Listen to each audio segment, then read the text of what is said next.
I've always been struck by how, across the medieval world, a wedding wasn't just about two people saying, "I do." It was more like two entire networks coming together. Families, fortunes, even futures. Whether in a grand cathedral in Paris or a sunlit courtyard in Delhi, under the scent of incense or the flicker of candles, vows carried the full weight of faith and family. Back then, marriage meant a lot more than romance. It was an alliance, a contract, sometimes survival itself, and only occasionally, quietly, love. From the church doors of Europe to Kyoto's tatami floors and Cairo's open-air courtyards, the meaning of union shifted with every culture. But one truth stayed the same. To marry was to tie not just two hearts, but two entire worlds together. Marriage, in those centuries, wasn't a matter of personal choice. It was the foundation of society, the thing that held communities in place, legitimized children, transferred wealth, and, quite literally, kept people alive. In Latin Christendom, the Church raised marriage to the level of a holy sacrament, a divine promise before God that mirrored the bond between Christ and His Church. Every vow carried the weight of eternity. Elsewhere, in the Islamic world, marriage, the nikah, was understood as a sacred contract, both spiritual and legal. It struck a balance between divine duty and mutual rights, between faith and fairness. In India, vivaha was more than a union. It was a rite of passage, one of the sacred samskaras, sanctified by fire and witnessed by the gods themselves. Over in China and Japan, where family lines and ancestor worship formed the backbone of society, marriage wasn't just about companionship. It was about continuity. It anchored households to generations past and future. The rituals might differ: Latin blessings, Arabic recitations, Sanskrit chants, Chinese scrolls, Japanese sake cups, but the purpose was always similar: to secure stability, legitimacy, and alliance. Love, meanwhile, was a luxury. A marriage wasn't judged by the happiness of its partners, but by the strength of the families it built. Yet, love was never completely absent. It lingered in the background, in songs and poetry, in private letters and stolen glances, that fragile human hope hiding beneath all the rules and ceremony. The path to marriage usually began not with romance but with negotiation. In medieval Europe around the 12th century, the Church began pushing the radical idea of mutual consent, that two people had to agree to marry each other. It sounded revolutionary, but in practice, families still called the shots. Dowries, land, bloodlines, these were the currencies of marriage. In the Islamic world, the process involved a wali, a guardian, who negotiated the mahr, the dower given to the bride as her legal right. It was both a protection and a form of empowerment. Consent mattered, but it was always filtered through family honor and tradition. In Tang and Song China, or in Japan's Heian and Kamakura eras, the go-betweens, matchmakers, ran the show. Marriage was a strategic move more than anything else. It connected merchants, sealed samurai loyalties, and strengthened bureaucratic ties. Love, if it came at all, usually came later. In India, astrology and caste drew the boundaries. Charts were read not to see if hearts aligned, but if the stars did. And across all these cultures, one shared belief stood firm: marriage was far too important to be left to passion alone. Still, even within all those rules, people found ways to push back. A monk breaking his vows, two young lovers eloping in secret, a widow daring to remarry. Little acts that quietly shifted the balance toward choice. The wedding day itself was like a mirror reflecting the world around it. Every detail, the rituals, the food, the guests, told the story of a society's values. In Europe, vows were often spoken right at the church door, with priests and witnesses looking on. A ring, a kiss, a blessing. Then came the feast, a public celebration that sealed the deal with laughter and wine. The church wasn't just sanctifying love, it was sanctifying legacy. In the Islamic world, the nikah was simpler but no less sacred. The vows were spoken before witnesses, the mahr declared, and afterward came the walima, a communal meal that celebrated belonging. There was no priest needed, no grand building required. The holiness lay in the words themselves, spoken, heard, and binding. In India, the wedding itself seemed to burn brighter than anywhere else, and I mean that literally. The bride and groom circled the sacred fire 7 times, performing the saptapadi. each step sealing a vow that tied them together in loyalty, duty, and spirit. The air was alive with the scent of turmeric and henna, garlands of flowers draped over their shoulders like woven sunlight. The whole thing felt less like a ceremony and more like a living painting, color, fragrance, and fire, all breathing together. In China, the scene unfolded differently. A red bridal sedan carried the veiled bride through the noise of drums and the soft glow of lanterns, bringing her to bow before the household ancestors. It was more than a wedding. It was a bridge between the living and the dead. In Japan, the Sansenkudo, 3 shared sips of sake, bound 2 families as one, not just 2 individuals. Wherever you looked across the old world, certain things never changed. Witnesses mattered, feasts mattered, and symbols mattered. Every culture believed marriage needed more than private promises. It required the eyes of the community, a shared acknowledgement that turned 2 people's intent into something real. And when I look at weddings today, the signatures on paper, the rings, the music, I can still hear the echo of those medieval vows. They remind us that every marriage, no matter the century, is part intimate promise, part public performance. Behind all the beauty, though, there was always the matter of wealth, not greed but survival. In medieval Europe, a dowry was the bride's family transferring assets to her husband, ensuring she would be provided for and, at the same time, declaring her family's status. The dower, on the other hand, was the husband's pledge, his promise to care for her if she was widowed. In a sense, money was braided right into morality, so love and inheritance became 2 sides of the same coin. In the Islamic world, the mahr stood apart. It wasn't given to the bride's father or brothers, but directly to her. Property she alone owned, protected by law, that gave women a level of independence that was rare for the time. In India and China, dowries could be enormous: gold jewelry, silk, servants, land, everything that reflected prestige and sometimes pressure. A grand dowry could lift a family's name. A modest one could bring quiet shame. In Japan, among samurai and noble households, marriage meant property exchanges that kept clans stable and alliances intact. Economically, it wasn't just a personal union. It was the movement of wealth from one house to another. Women crossed thresholds and fortunes crossed ledgers. And when I think about it, not much has changed. Our prenuptial agreements, joint accounts, property laws, they're all modern echoes of the same old dance. Only now, we call it partnership instead of possession. What once went by honor or duty, we now wrap in words like financial planning or long-term security. The motives haven't shifted much. Only the language has softened. Beneath the poetry of love, the math still runs. How do we make this shared life work? In those times, the question of when a person was ready to marry had less to do with emotions and more to do with capacity. Physical, social, even spiritual. In Europe, the church set the bar at 12 for girls and 14 for boys, though noble families often arranged matches long before that for the sake of politics or land. Yet the church insisted on one radical thing: that consent, freely given and publicly witnessed, was what made a marriage valid.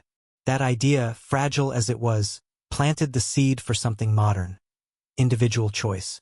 In the Islamic world, scholars spoke of rushed, maturity of judgment, and balagh, physical readiness.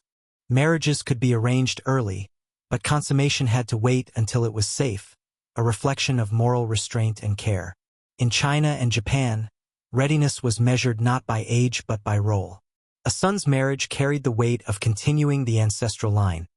A daughter's, the duty of fulfilling her place within the family. In India, customs varied widely. Among the high castes, early marriages preserved ritual purity, while elsewhere, age was flexible, survival came first. Across all these societies, adulthood wasn't defined by birthdays but by usefulness, to one's lineage, to one's faith, to the household that needed you. Still, that system carried its human costs. Girls often bore the weight of alliances arranged in their names, long before they had any say. Today's laws about consent, legal age, and personal autonomy are, in many ways, our collective answer to those centuries of imbalance. A way of saying that the body and the will belong to the person, not the family. That's the quiet revolution of our age. What once revolved around duty to the clan now turns around the dignity of the individual. A subtle but profound shift. Love itself, back then, was a complicated thing, both celebrated and forbidden. In medieval Europe, poets of the court sang about secret passion while the church thundered against adultery, insisting love must stay inside the walls of marriage. That tension gave us stories like Tristan and Isolde, love that broke the rules but shaped art forever.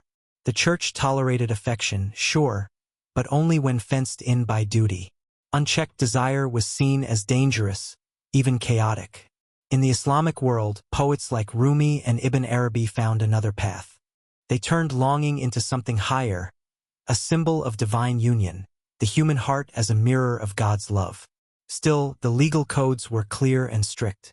The charge of zina or adultery carried immense weight, demanding for witnesses for proof, a rule that made conviction almost impossible, balancing moral gravity with mercy. In China and Japan, harmony within the household mattered far more than any dream of romantic idealism. Love was meant to be quiet, something you felt deeply but never flaunted, never allowed to disturb the rhythm of social order. Yet, beneath that calm surface, emotion ran deep. Stories like the tale of Genji opened a window into that refined emotional world, one filled with elegance, longing, and restraint, where beauty always seemed to live in the shadow of what couldn't be said aloud. In India, love took on a sacred dimension.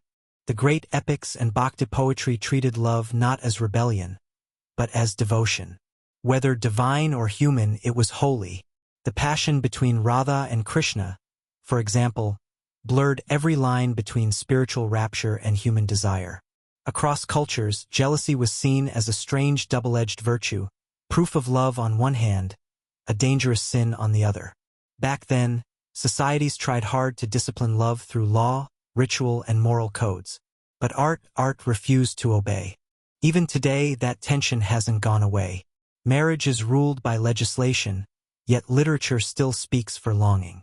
We've inherited both, the legal cage and the poetic escape. In the medieval world, ending a marriage was never a simple or private act. It was a collision, law against faith, duty against reputation. In Latin Christendom, the church was clear. Once a marriage was consummated, it could not be undone. Divorce, as we think of it now, didn't exist. The only option was annulment, declaring that the marriage had never truly been valid. Reasons could range from forbidden kinship to coercion or impotence. But the process was long, moralizing, and almost always tilted in favor of the wealthy or the powerful. Still, beneath all those rules, people found their quiet exits. Clandestine separations, silent desertions, they slipped through the cracks of official doctrine. In the Islamic world, the system worked differently. A husband could invoke talaq, the right to repudiate, but that power was balanced, at least in part, by khul, where a wife could seek release by returning part of her dowry, or by appealing to a judge in cases of harm. It was a contractual framework, far more flexible than Europe's rigid sacrament, yet still marked by an imbalance of power between men and women.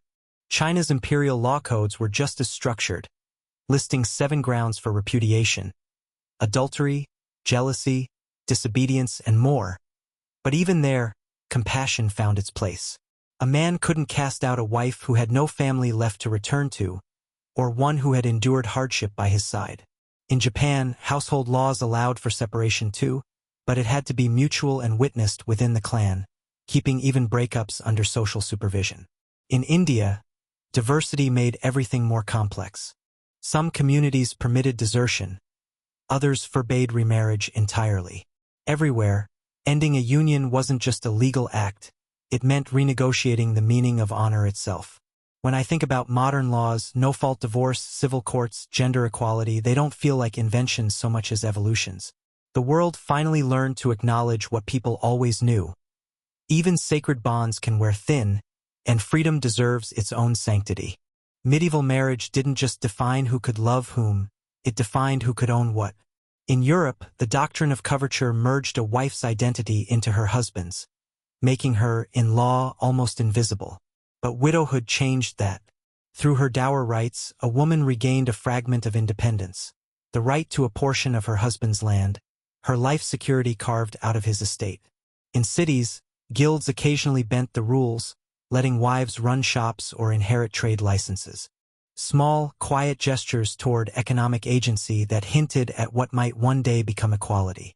Under Islamic law, though, women stood on firmer ground. They retained full property rights, a revolutionary safeguard for that age. The mahr belonged to the wife alone. She could buy, sell, inherit, and manage her own wealth, all within a legal framework that recognized her as an individual in her own right. It's remarkable, really, how that separation of wealth preserved a woman's dignity even inside systems that were otherwise patriarchal. In contrast, China's world followed a patrilineal order so strong that the entire family tree seemed to lean in one direction.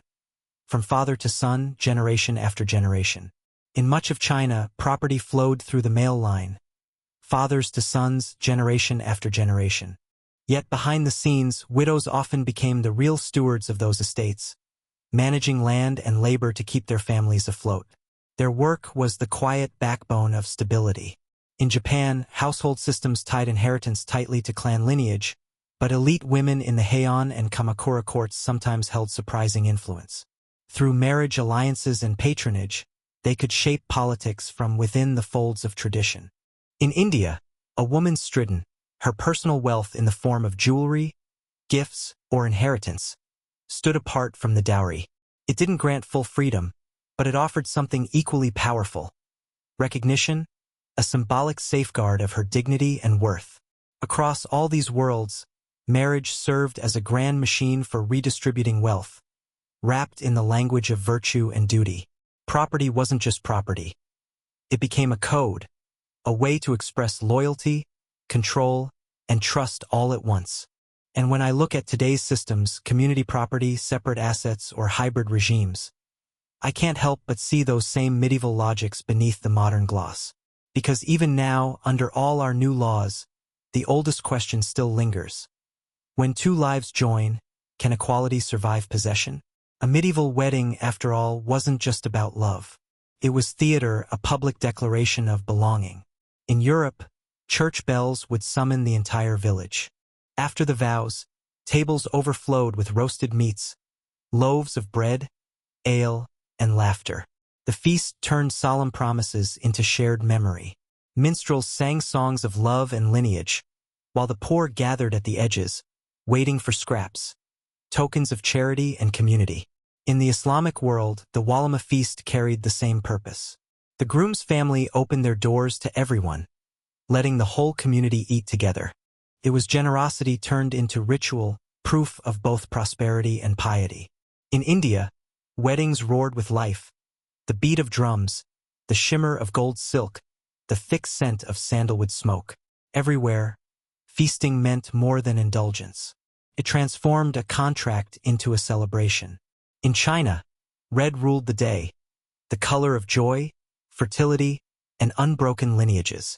Guests toasted beneath silk banners, while ancestral altars received the first offerings, keeping the dead forever present at the table of the living. Japan's weddings were smaller, quieter, but exact in every movement. Each gesture mirrored another, each cup of sake shared like choreography. Whether lavish or restrained, the purpose was the same: to turn private vows into public truth. Food, music, and ritual stitched emotion into order, transforming legal acts into living memory. And even now, when playlists replace lutes and camera flashes stand in for painted tapestries, the meaning endures. Every wedding still invites the world to witness, to bless, and to remember. The medieval banquet might have vanished, but its echo lingers.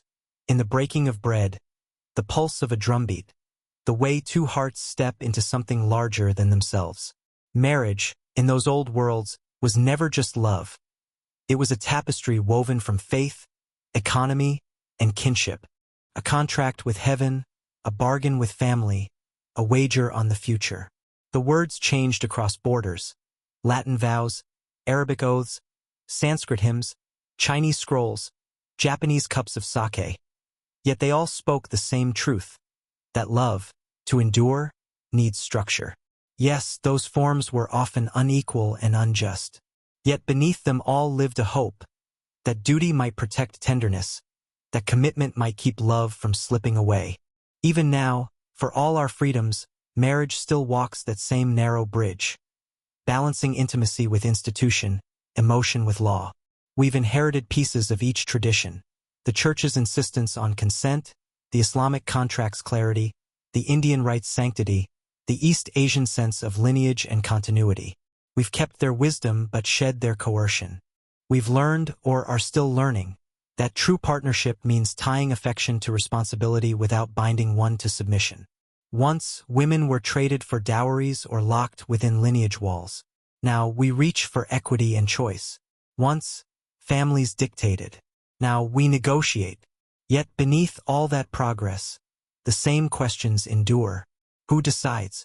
What lasts? How do we keep love from drowning under law, or law from crushing love? To marry today is, in many ways, to whisper an ancient prayer, to stand before family, friends, and fate, and say not only I love you, but I will guard what we build together. The medieval world reminds me of something we too easily forget. Love has always needed witnesses, not to trap it, but to make it real.